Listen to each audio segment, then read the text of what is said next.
It might sound like a silly question, but are you sure your arms are where they're supposed to be? Today, we're going to look at something F.M. Alexander wrote in his first book, from the chapter Notes and Instances. He writes, "Take the case, for example, of a boy who stoops very much. When his arms are hanging vertically, the relative position of that part of the thorax where the lungs are situated will be seen to be in front of the arms, instead of being, as it should be, behind them. The interesting claim here is that a person's arms, when resting at their side, should be in front of the part of their thorax where their lungs are situated and not behind it. Let's break that down so we know exactly what it means. The thorax in man is this area between the neck and the abdomen. The lungs are a little more at the top of the thorax, but going down a good ways. So this portion of the body should be seen to be behind the arms. That's clearly not the case here, though this picture is one you will find if you search for an image of good posture. The arms here are very far back. There is almost nothing seen behind them but the shoulder blades. Take a look around, and you'll see it's very common for people to have their arms back and their thorax forward like this. Now, just because F.M. Alexander said something doesn't make it true. However, this was his area of expertise for many decades, so it's certainly an idea worth considering. I talked about this in my last video, but to quickly recap, we learned that virtually everyone living in modern civilization rotates their pelvis forward and down, and rotates their ribcage back and down. If you look at almost anyone around you, you will see that the top of their sternum will be further back, and the bottom of their sternum will be further forward, which is a result of the rotation of the ribcage. When this upper portion of the ribcage rotates back and down, this lower portion is pushed forward and up. The shoulder blades are right up here in the area that is being rotated back. If your ribcage rotates back, your shoulder blades will move along with it, and when your shoulder blades move back, they will also move in toward your spine. This can be easily verified. Simply put one hand on your shoulder blade and move that shoulder back. You will feel your shoulder blade move in toward your spine, as it has nowhere else to go. The arms are connected to the body by the shoulder blade, so if your shoulder blades are pulled back and in, your arms will be pulled back and in as well. These two problems coincide to form the exact problem that F.M. Alexander describes. If the ribcage is rotated back and down, the bottom of the ribcage will move forward and the arms will be pulled back. And so you'll end up looking like this, with your arms behind the part of your thorax where the lungs are situated.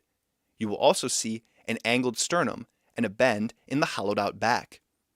If we look at someone with extreme bad posture, like this man displaying his drill sergeant stance, you see that this problem gets that much more exaggerated. The arms go way back, and the thorax is pressed ridiculously far forward. So we return to the question, are your arms in the right spot? Now you might think, wait a minute, I've never seen someone whose arms were ahead of their thorax. Is that even possible? I would agree that you've likely never seen someone whose posture looked like that, because nearly everyone living in modern civilization has bad posture. But let's take a look at F.M. Alexander. It's tough to find a good shot of him in profile, but he certainly doesn't appear to have his thorax ahead of his arms.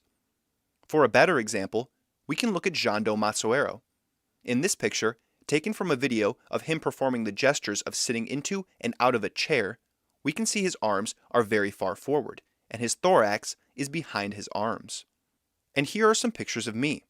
In the oldest, you can see that my arms are pulled back and not ahead of my thorax. In this second picture, you can see I'm much closer, although I'm not quite there. And in this last picture, you can see my arms are pretty far forward, and though not perfect, the part of my thorax where the lungs are situated is behind my arms. So what is the solution to this problem? How do you get your arms to go where they're supposed to be? Well, you have to stop rotating your ribcage back and down. A large part of the reason people feel they need to rotate their ribcage back is because they also feel they need to rotate their pelvis forward and down. Rotating the pelvis forward and down puts too much weight forward, and rotating the ribcage back and down puts too much weight back. These two incorrect movements compensate for each other, preventing you from falling over, but at the expense of contorting your torso into the wrong shape, which, as we've seen, also affects your arms. And so we see that this is not a problem that can be solved by one direct movement. It's not as if you can just rotate your ribcage forward and up. What's needed is a rational system to guide your thinking. That is what will allow you to make the necessary adjustments to your entire body that will free you from habits that are constantly contorting and misshaping your body. I think it's easy to see why having your arms in the wrong spot like this is likely the reason so many people have pains and problems with their arms at some point in their life, and especially as they age.